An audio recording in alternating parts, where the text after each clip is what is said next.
Welcome to Inspire Campfire, a podcast where ordinary people tell their stories of extraordinary adventure.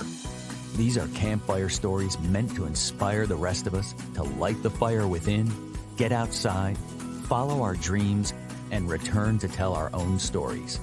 Ready? Let's strike the match.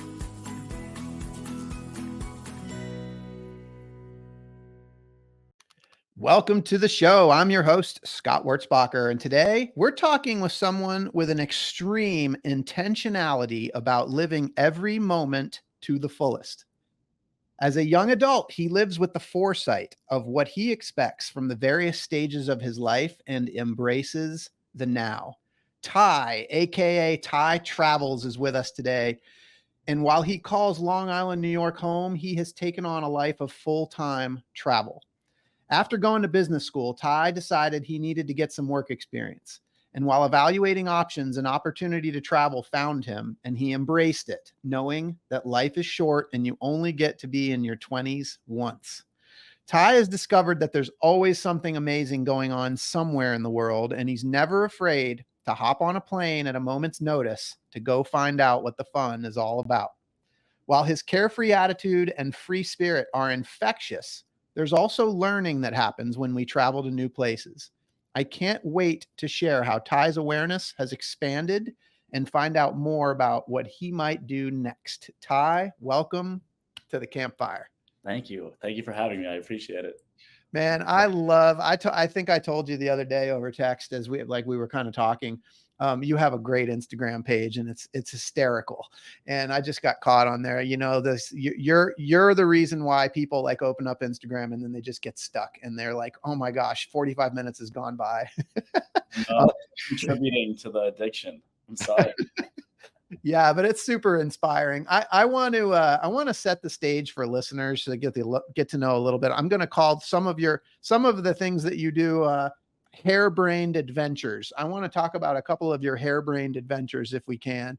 The most notable is like one of the first ones that you see when you go on your Instagram page is signing up for a marathon after a long night of partying and waking up and wondering what the heck did I just do?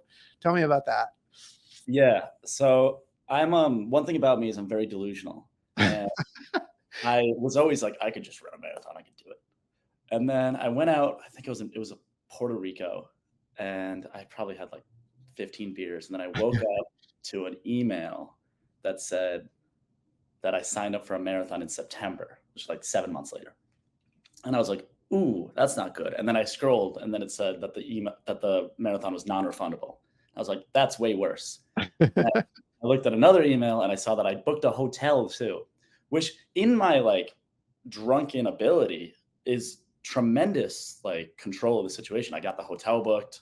I made sure to book the marathon, but I kind of didn't have a choice after that because like, what was I going to do? Not do it? So I started kind of just going on runs. First time I tried to run 3 miles, I like threw up. Because I travel full time, I kind of used it as an opportunity to see cities. I was like, oh, like I'm in South Korea. Let me run around Seoul a little bit. And then I started to actually like it, which I never thought would happen. But I put together a little video of me running in all these different places. I ran in Hawaii. I ran in front of the pyramids of Giza, Brazil. So I made a pretty cool video of it. And I did finish the marathon and I did not die. Yeah, it was so good. I mean, you literally did trained all over the world.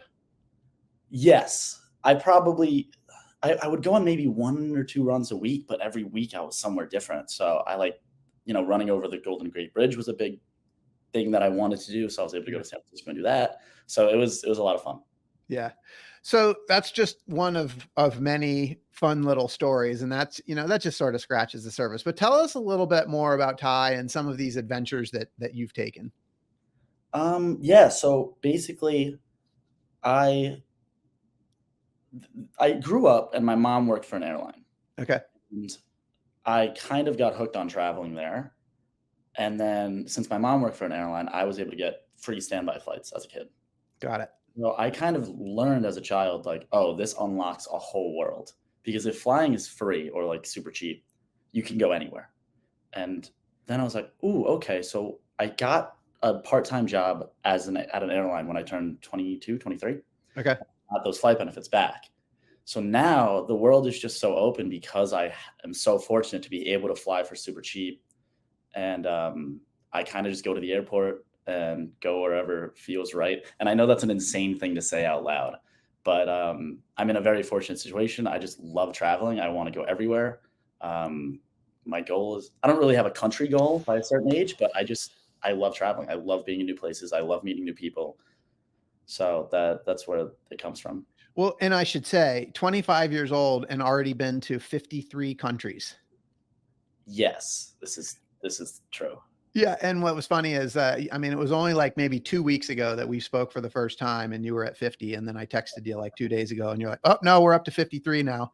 Yes, true. I mean, it's not just about the number because like if I wanted to get the country count number up, I'd go through like Eastern Europe and get like 10 countries in like a week. But that is kind of like a good measurement of how much I've traveled. Yeah. But it's, there are people that spend months in certain places and they're able to really get more in depth with the culture and everything. That's what I'm looking forward to doing. Once I kind of take a lot of places off the list, I can go back to my favorites. So, I mean, I feel like I want to kind of dig into this a little bit. I'm sure you've had like extended travel trips, but I think one of the things that I noticed is your spontaneity. It's like I've seen like situations where you're like, oh, there's something going on in this place and I'm going to jump on a plane. I'm going to go do that thing for like a night or two, something that's like on the other side of the world. And then you're back like 3 days later. Like most people like could never get their heads around like, just how do I even get over the jet lag? Like talk to us a little bit about that mindset of just being willing to jump on a plane for a couple of days. I think it's just like spontaneity is like a muscle that you have to keep working out. If you just get caught in redundancies, then it's always going to be a stretch to do something that you haven't done before.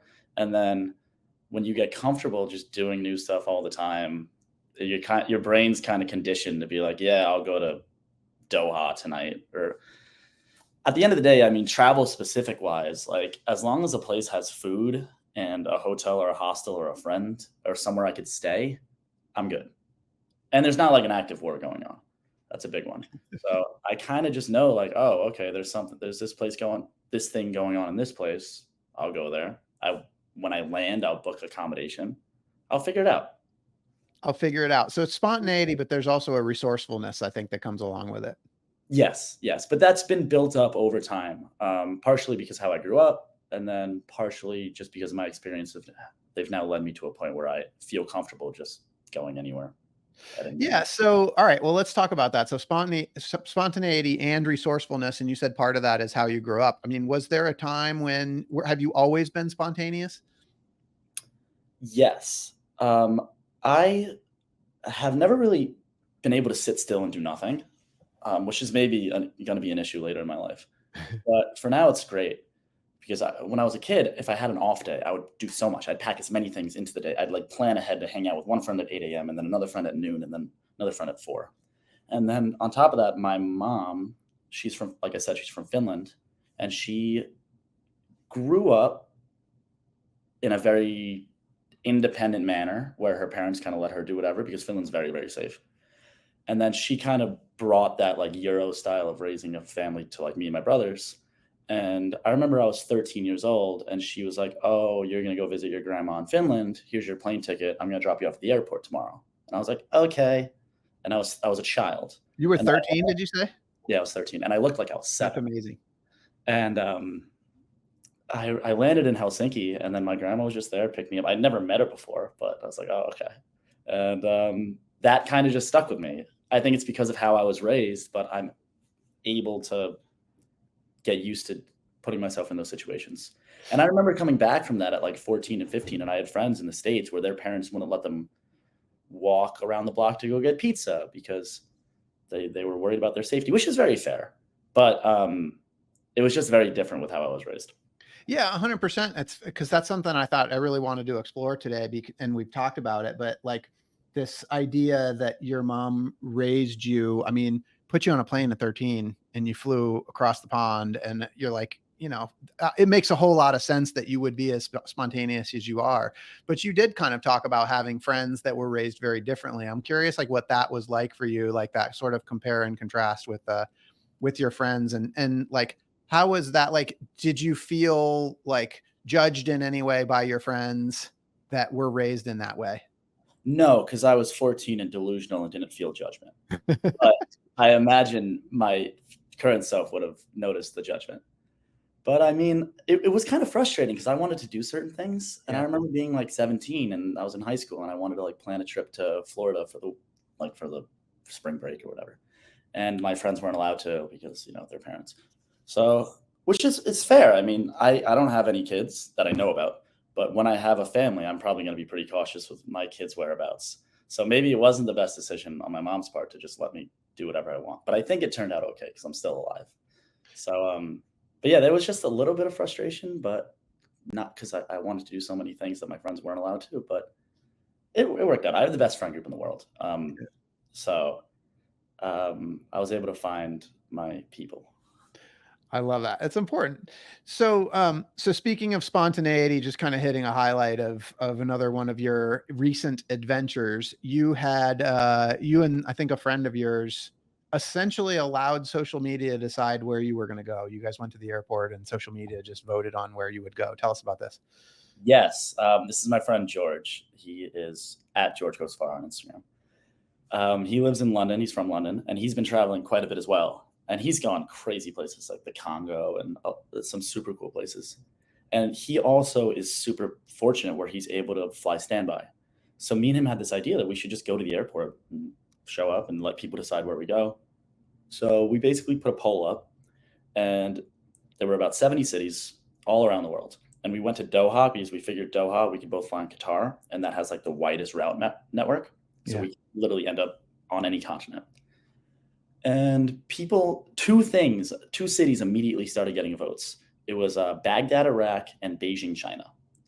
And then Venezuela got some votes and some other places, but those two kind of like pulled ahead. And then it kind of became a 2-horse race. And then he was kind of campaigning a little bit for Baghdad. And then I was kind of campaigning a little bit for Beijing. And then Beijing ended up winning. Nice. So it was close, but Beijing won, so we hopped on the flight 3 hours later to China. There was a flight at the same time to Baghdad. Right. We hopped on the one to China, and had a blast. We had a whole week of drinking and partying, and it was so much fun. And then while we were in China, 2 days after, unfortunately, missiles were sent at Baghdad's United States military base in Baghdad, and then the U.S. embassy got stormed in Baghdad, which is when we would have been there. So probably for the best that we ended up in Beijing, but we had a great time. Yeah. Well, I should add, part of one of your videos, like you guys, I think you challenged yourselves to like show up to the airport with nothing other than a fanny pack.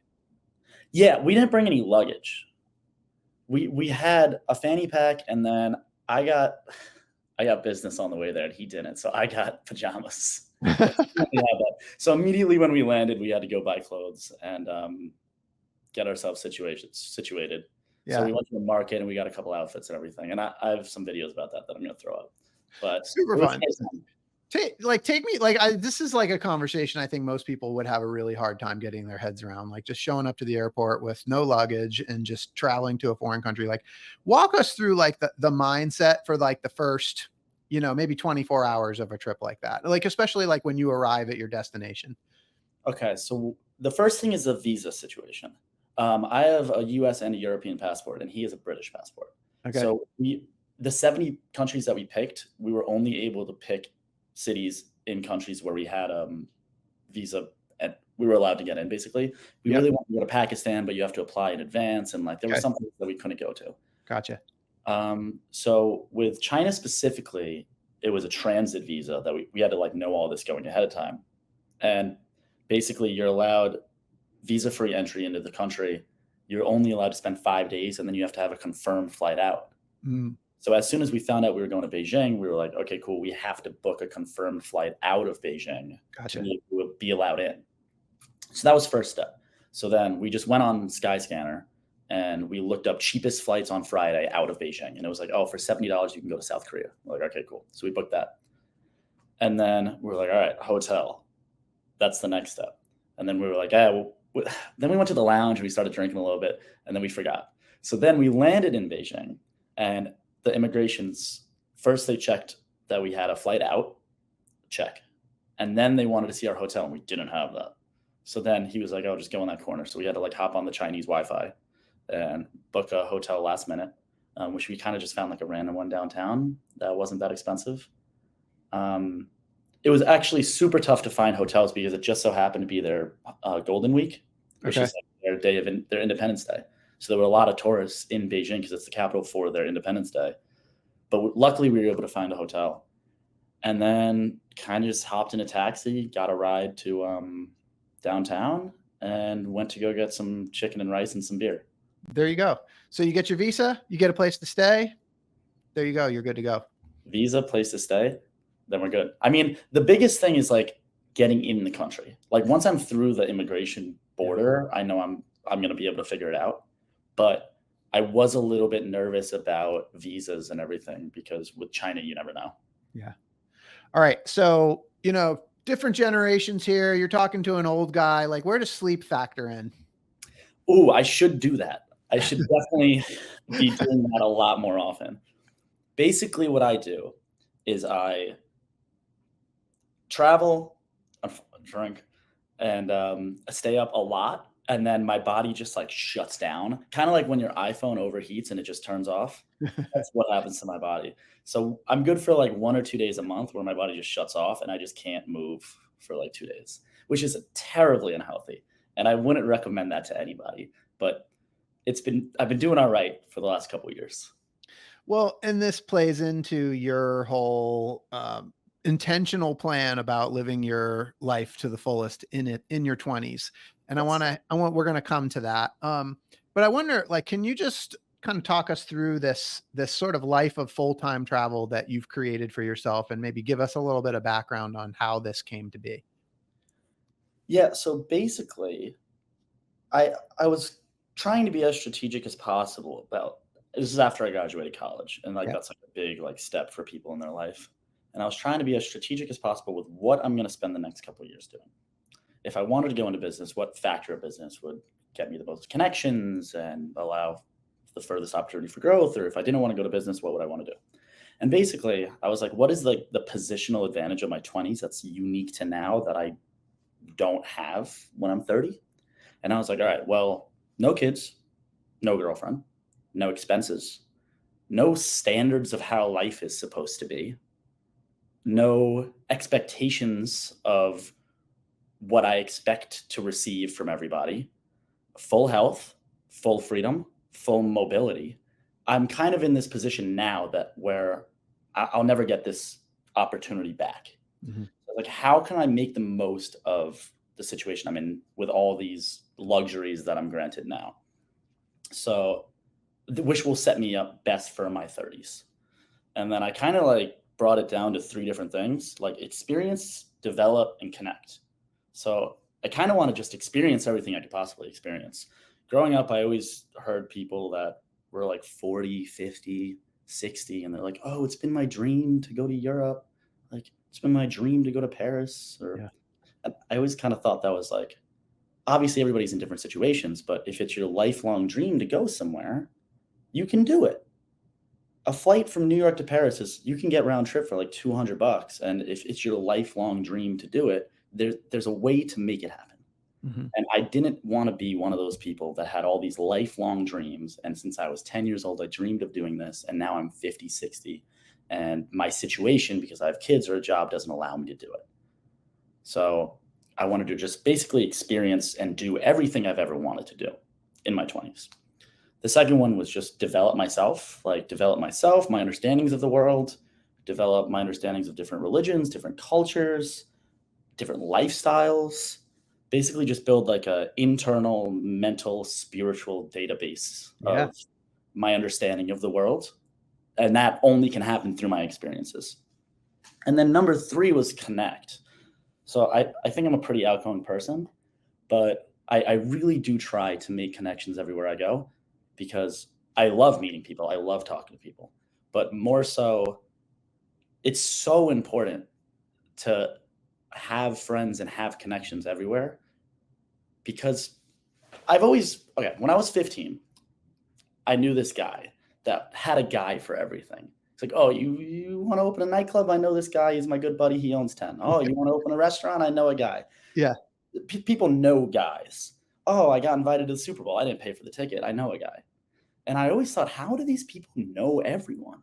And they were outgoing people who did a lot of cool stuff in their life, and they constantly were meeting people and maintaining those connections.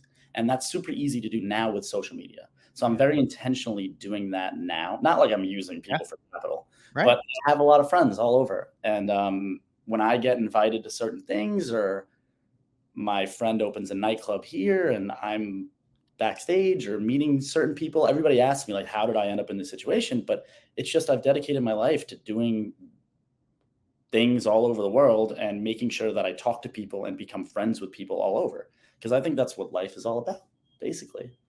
Yeah, I mean, I love this, and you kind of use the EDC. You kind of call this, right? Yeah, EDC. Yeah. So experience, develop, and connect. So where did that come from? Was this something that just sort of came to you? Can you give us some like background on how those three principles came to be for you? Yeah, like I said, I kind of broke down, well, the position that I'm in now with no responsibilities, no expectations of how I'm supposed to be living. How can I like leverage this freedom the most? Yeah. If I were to be in a 9-to-5 for 7 years, and let's say I were to be super introverted and didn't really get along or talk to many coworkers and stayed in one company, then by the time I'm 30, I don't have too much of a network. Yeah. Nor have I done many of the things that I'd wanted to do. So now, no matter what factor of business I go into, what career I choose, I'll have connections in that industry because of how I very strategically chose to live my 20s. Yeah. I think this is the best game plan for me. Yeah. For everybody. I'm in a very fortunate situation, but me. This is super cool. This idea of, the intentionality behind experience, develop, and connect. It's very thoughtful. It's very planned out. It's like a, strategic plan for life. But then I mix this with, this sort of persona that you've created for yourself of like just living carefree, jumping on the plane, heading to a party, drinking, like where's the blend between the two of those? Can you talk about how those two kind of the strategic and the carefree sort of come together for you? I think I'm a lot more strategic and thought out with my life plans than people probably think, because I have this persona of I don't care about anything, but I do. I'm super, super ambitious. I have all these things that I really want to achieve. I used to have a marketing company that I got rid of, and I've done really cool things, and I am very, like I don't know, I'm very ambitious, and like I have these plan for how I want to live my life. Yeah, I'm curious if you could maybe each one of the like experience, develop, connect, because I really love that. Is there like an example you could kind of give us like of like the impact that each one of these has had on you? Maybe like an impactful experience and a development moment and a connection. Yeah. Experience is just basically all these places that I've gone, and not only am I checking off a bucket list item, which I think people say is like, don't just travel to check off bucket list items. I think it's great, because then you check it off and you don't have this like feeling inside of you that you have to do it anymore. So not only am I doing that, but the experiences that I have traveling very profoundly changed my thoughts of a place. It's very easy. Let's talk about China, because I was just there. It's very easy as an American to sit in my living room and watch Fox News and develop all these internal opinions about Chinese people. Yeah. And then you go there, and the people there are so nice. They are like everybody else. They want to get off work so they can hang out with their buddies or see their family or take care of their kids. And I only would have this really empathetic feeling towards like the average Chinese person because I went there and I met them, and I was like, oh, this person's just like me. Yeah. So all these experiences I have just change how I feel about the world. And I almost have gotten to a point where it's like, I don't listen to opinions that other people have of a place unless they've been there. So I'm just big on the experience thing. I think everybody should try their best to put themselves out there and like get in a situation that possibly could completely change how they feel about something. Yeah, and what I'm hearing you say is that what you see on TV, what you see in the media is often very different than the real Yeah. situation when you get there. Yeah, 100 because media sells. Right. Media is a for-profit business. So, Yeah. but experience is definitely that aspect of it has definitely Yeah. changed the most because I've had all these experiences, done amazing things that have truly like changed the way I think of the world. Even little things like spending so much time in Spain or Italy and seeing how they don't really prioritize working that much. They don't care much about money.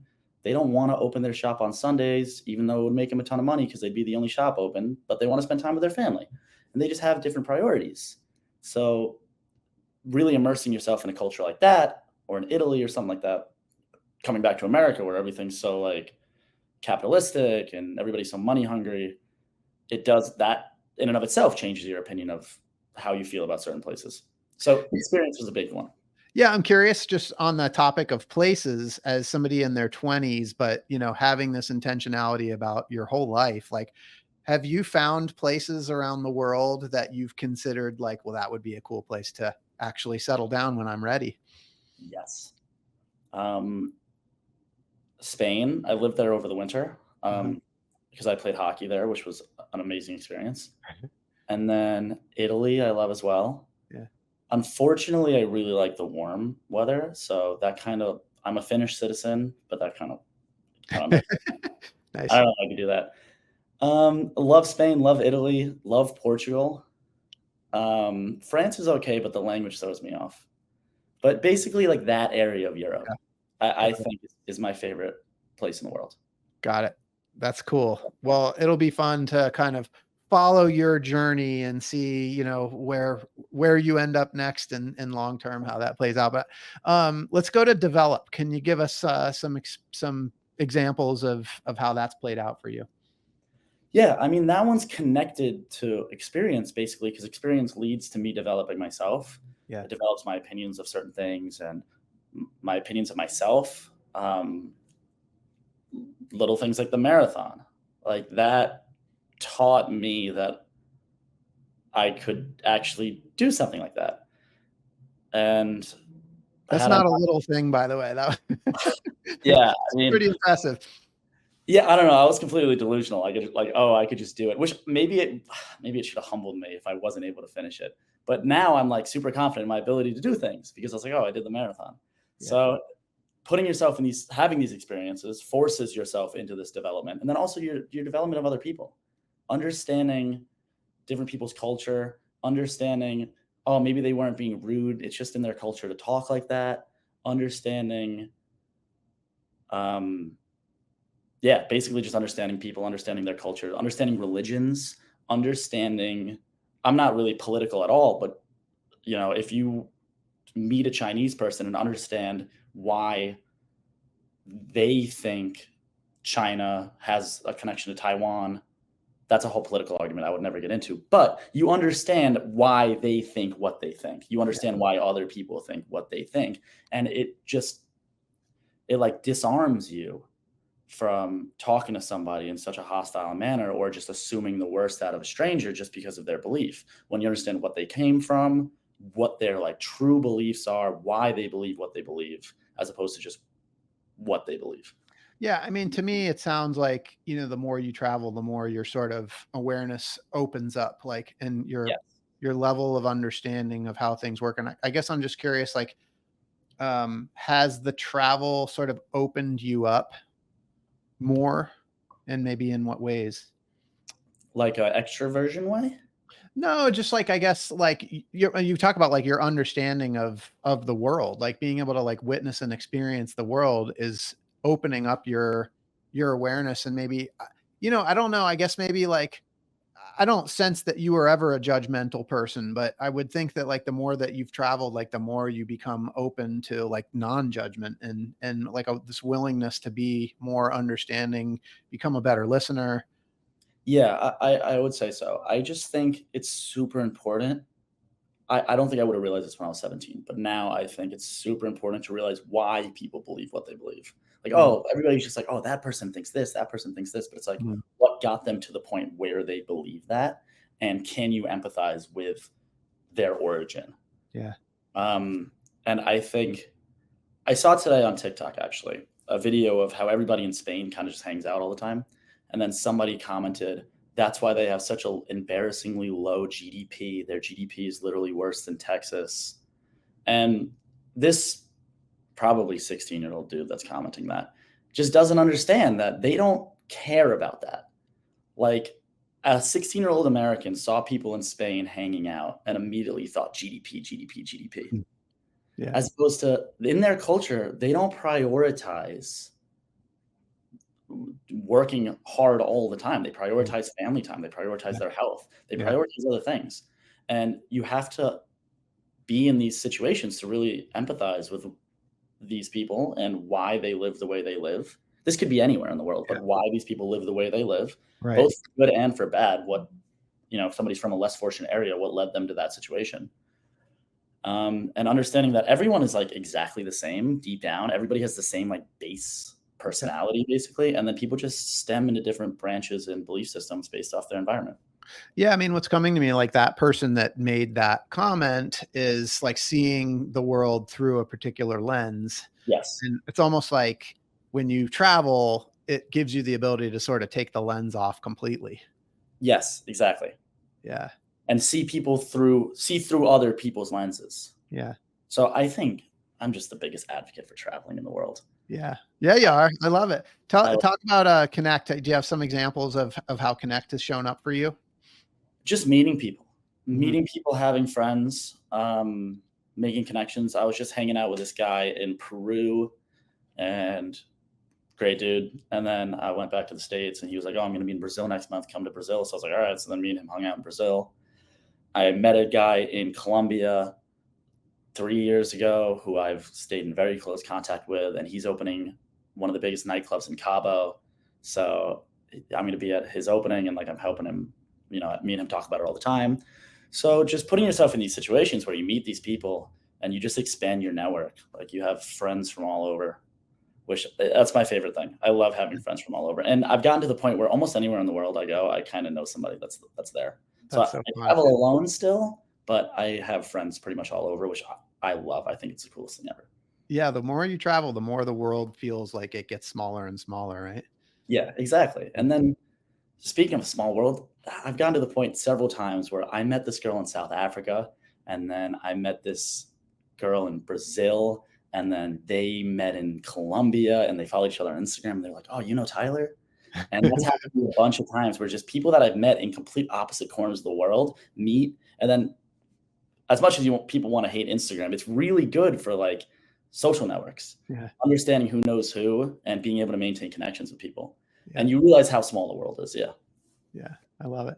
So, hey, I want to switch gears for a minute because one of the things we talked about on the phone was, you're in your 20s, you're kind of like living life to the fullest. You've been to 53 countries already. I think you told me that initially you had a list of 30 countries that you wanted to hit, and you've hit all of those, and now I see you've hit another like 23 beyond that. But you made a comment that like the you're starting to feel like that list is not getting bigger. You almost feel like you're starting to get this whole thing out of your system. And you used the word hedonism. And I'm just curious if we could talk about that a little bit, just this idea of this hedonistic lifestyle that, at least on the surface, it appears that you're living, and your thoughts on it, because you have some interesting perspective on this. Yeah. So there's definitely a bit of just a raw pursuit of pleasure and just having fun all the time. Yeah. And that's not a sustainable lifestyle. And I know it's not. Yeah. There are people that live this sort of lifestyle and get attached to it. And I think if you stay in hostels, everybody that stays in a lot of hostels eventually meets the person who's like maybe 52 and they don't have a family, they don't have anything to their name, Yeah. um, and They haven't really built anything. They haven't necessarily, I don't want to say made anything out of themselves, because that's like a very like capitalistic American opinion, but they basically haven't built much of a structure around their Yeah. life. And it's led them to being in a hostel room with a bunch of 18-year-olds, and like they're asking like the 19-year-old girls what the move is tonight. And they just basically got attached to this lifestyle of impermanence. Nothing matters to them ever, because they can go wherever they want, whenever they want. Oh, like you lost a friend group here, or you like screwed over a friend here. Okay, just go to the other side of the world. You won't have to worry about it. And I do think having the world at your fingertips, and just a world of amusement, a world of pleasure at your fingertips, is a very like lethal and addicting thing. Mm. I do think people hit an age where you have to pull out of that. The biggest thing for me is I want kids more than anything. Like ever since I was a kid, I like really wanted to raise a family. Yeah. So I really want to be a dad. And that completely changes how I have to view the next 10, 15, 20 years of my life, because I want to be the best father I can be. I want to give my kids the best opportunities they can. And I need to live my life in a manner that sets my kids up the best way they can. If I didn't want to have kids, I don't know what my thoughts on my future would be. But knowing that I want to have kids, I'm going to have to shift away from this lifestyle at some point. And I think I'm going to want to. I think I'm going to want to. Yeah. Well, it's so fun because like, as you say that, again, I mean, some of the videos that you post, there's always this fun aspect to it, but you've had this spin on a lot of them where it's like you are trying to add to the collection of stories that you're going to get to share with your kids someday. Yes, exactly. The dad lore. So I just really want kids. So I want to be able to give them the best life they can. So I'm trying to get all this fun out of the way, and then really build something really good for my future children. So talk to me a little bit about this, what you shared with me was that you do kind of feel like you're starting to get it out of your system. Yes, I do. Basically, I prioritize my list of 30 countries, and I've been to every single one except for Australia, which is crazy that I haven't been to Australia yet. But going to Italy the third time isn't as much fun as going to Italy the first time. Yeah. Repeating places is still amazing, but I don't think anything compares to going to an incredible place that you dreamed about for the first time. So I prioritized this list of 30 countries that I wanted to go to, and I've pretty much checked all of them off. So now I'm at a situation where, okay, I want to keep traveling. Do I repeat 1 through 30, my favorite places out of the top 30, or do I go to place number 31, 32, 33? And objectively, I'm not as excited about going to 34 as I was 1. I'm not as excited about going to Argentina as I was Japan for the first time. I'm sure I'm going to love Argentina, but you get to this point where it's like, okay, I've crossed off so much of the list. Does my standards of where I want to go lower, or do I start to return to all my favorite places again? And that's a question that I've kind of been struggling with. But I have about like 6, 7 more places that I'm dying to go. So this is a later me issue. In like 7 months, I can retouch this issue and then make the decision. But for now, I'm all right. I'm just going to pretend that I never have to worry about that. Yeah. So, I mean, some of the things that you're talking about is, the excitement is it's still there, but it's slowly starting to kind of drop off. And you've talked about like wanting to move into a different phase of your life and having kids. Like, what does that transition look like for you? You're a very intentional person, and I'm sure you've had some thoughts on this. I have. The lust for life hasn't decreased. The lust for travel has, but I've gotten so much more excited about regular things. I would kill to go to a farmer's market. Things like doing my own laundry, I love it. I would love to go buy a bunch of groceries and plan out my dishes for the week and make them every night. But because of my lifestyle, I can't. So I get more excited about this like normal lifestyle because I haven't had it. This is my 102nd different hotel room I've been in this year. So it's like I am very excited to just have a home and decorate it the way I want and build a kind of community. So I don't necessarily know where the transition goes 5 years from now, but I know the next few years I'm going to start traveling a little more slowly, start spending extended time in certain places. And then I want to raise my family in Europe. So like I said, either Spain, Italy, Portugal, somewhere in that region. And then basically save up some money and buy a place in Europe and start a little small army of blonde-haired children. I love it. All right, because I want to talk about the plan for them, but you just hit something that I thought was really cool. So, like, you're excited about the idea of going to the store and buying groceries and coming home and having like planning out your meals for the week and doing laundry. And, a lot of people listening might be living that life thinking like they could never live life the way that you do. So it's so interesting that like you're looking at that going like, that's what I want someday. I'm just curious if you could sort of speak to those people, just from a standpoint of like appreciating everything that we have, right? Like there's you and people might want to, be able to jump on a plane and go to another country. Yet they're doing this thing that you'd like to do someday. I'm just curious if you could speak to those people. Yes, I want them all to know that I fantasize about going to Trader Joe's on a Sunday. Like, at the end of the day, human nature, everybody wants what they don't have. And people only look at the highs. Like, yes, I want to have, a stable relationship and live and stay in one place and have a local coffee shop where the barista knows my name and my order and plan out my meals for the week. But that comes with structure that then I'd have to become attached to, like a 9 to 5 or, a singular office workplace, as opposed to those people that may look at my lifestyle and think it's all incredible. Well, of course it looks incredible because I only post the incredible stuff on social media. Why would I post the bad stuff? So they don't want to sit in an airport for 19 hours. Or I was in the jungle of Laos and the police took me off a bus into a back room and then interrogated me and took my passport. They probably don't want that. So you have to just, at the end, it's so stupid for me to say because I have an incredible life and I'm super fortunate and privileged, but you have to just appreciate what you have. Yeah. Because at the end of the day, there's somebody that would kill to be in your position. Whatever position you're in, there's somebody that would kill to be in that position. I would kill to be in other people's positions, and those people would kill to be in somebody else's positions. So you have to do what feels right for you, be brave enough to pursue what you dream of and be happy with what you have. Yeah. Ty, I love that. I'm somebody that really, I believe that you've got to live your life the way you want to live it and not worry about what other people think.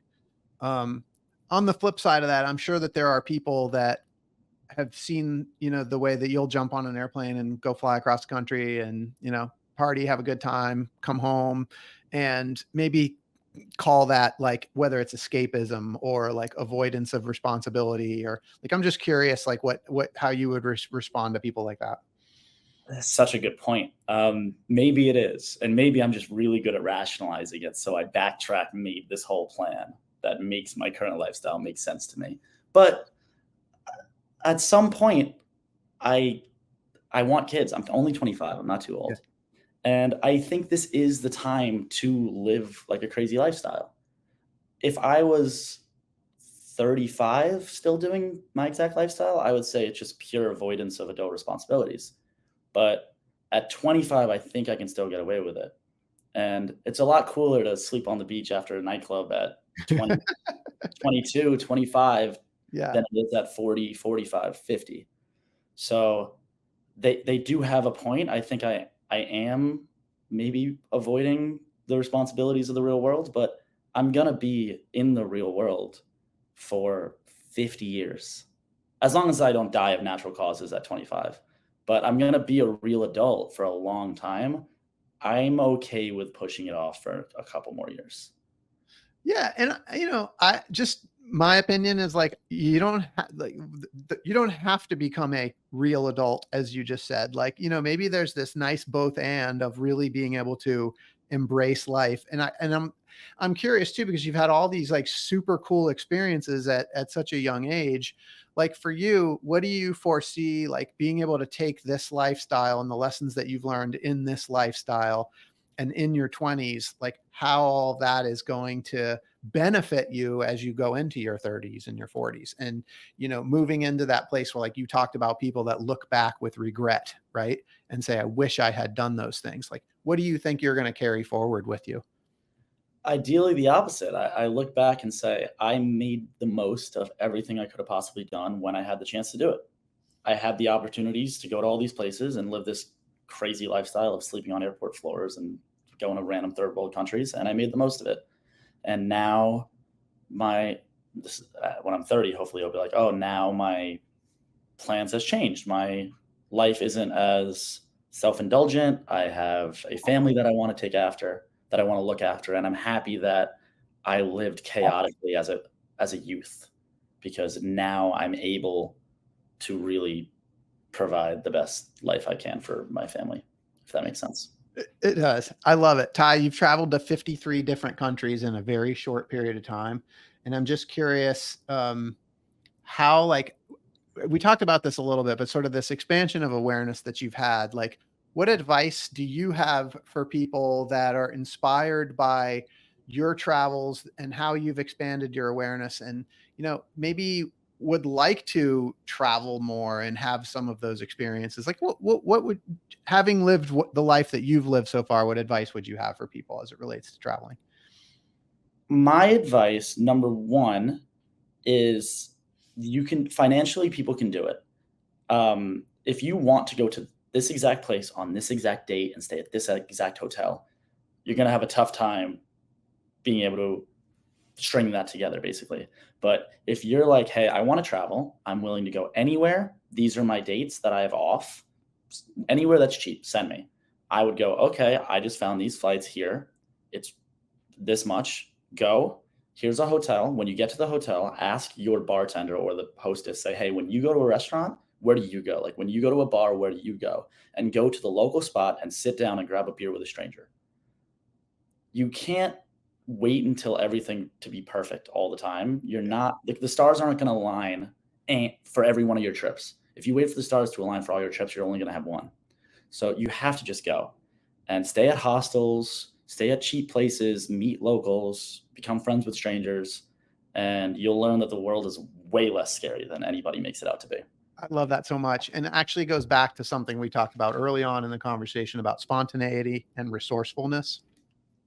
But isn't that what adventure is, really? Like, you don't know what the outcome is going to be. You step into something like knowing you're going to have a good time, but you don't actually know what the outcome is. Yes, exactly. But at the end of the day, adventures should be the goal. The goal, like, is the journey. The goal is to not get to a place and then sit in your Marriott hotel room in Italy and look outside. Your goal is to have a adventure where you don't know what's going to happen. You don't know who you're going to run into. You don't know where you're going to be. But at the end of the day, have faith that you'll be safe. You won't be financially wrecked. And you'll have had an experience that opens your eyes and changes your opinion on things and people. Yeah. Ty, I love it. If people want to interact with you, find out more about you, what's the best way for them to do that? Just my Instagram. It's Ty Travels, but there's no E in Travels because that username got taken. So it's TYTRAVLS, Ty Travels. Right. Ty Travels, no Yes. E. And just fair warning, if you find yourself on Ty's feet, he's hysterical and you might be stuck there for a while, like I got caught. So super, super fun. What's next for you? Next for me is I'm actually going to Australia. All right. It should have been like the 5th country I went to, but I've always waited. I'm a victim of the opposite of what I just said to do, because I waited for the stars to align. I waited for somebody to come with me. I waited till I knew somebody there, and I waited for it to be warm. I'm tired of waiting. I'm going to go. I don't know what's going to happen. I'm just going to show up in Sydney and hope for the best, but I'm sure it will be fun. Maybe I'll hang out with a kangaroo the whole time. I don't know. You're going to get in, you're going to get a hotel, and then you just figure the rest out. Figure it out. Yeah. As I have in the past. I have a sleeping hammock. I'll maybe rent a car so I could drive around. I'll figure it out. Oh man. Listen, your story is amazing. 53 countries in a very short period of time. Who knows where this is going to take you? Australia, all these different places. Like, at some point, Ty, Hollywood's going to pick up on your story and they're going to want to make a movie about you and your life. And I'm just curious, when they do, who's going to be the Hollywood actor that's going to play you in your movie? I'd say about every single day, people say I look like the kid from Home Alone. So Okay. I was in China. Tolkien. In China this girl, she didn't speak any English. She started laughing with her friend, and she turns around her phone, and it's the Home Alone trailer. That's hysterical. That's so All fun. right. So him, Macaulay Culkin, as long as he's not on meth anymore, I don't think, but him, yeah. Okay. I love that. What's your movie going to be called? I've thought about this before because I am making a short film about my Nice. 20s, and it encapsulates the ups and downs of a crazy lifestyle. So ups and downs. Ups and Downs, starring Macaulay Culkin. Man, that's awesome. So fun. Ty, this has been a really fun conversation. I really appreciate you spending some time with me today. And for those listening, I hope you've been inspired today as much as I have. Hope Ty's story has encouraged you to listen to the voice inside that calls you to adventure, because we want to hear your story next. If you have a story to tell or just need a nudge to create one, please send me an email. We'd also appreciate it if you'd help us spread the word by leaving a review and sharing or tagging Inspire Campfire in your social media. And until next time, I want to encourage you to get outside. Thanks for listening. Ty, thank you so much for being here. Of course, thanks for having me.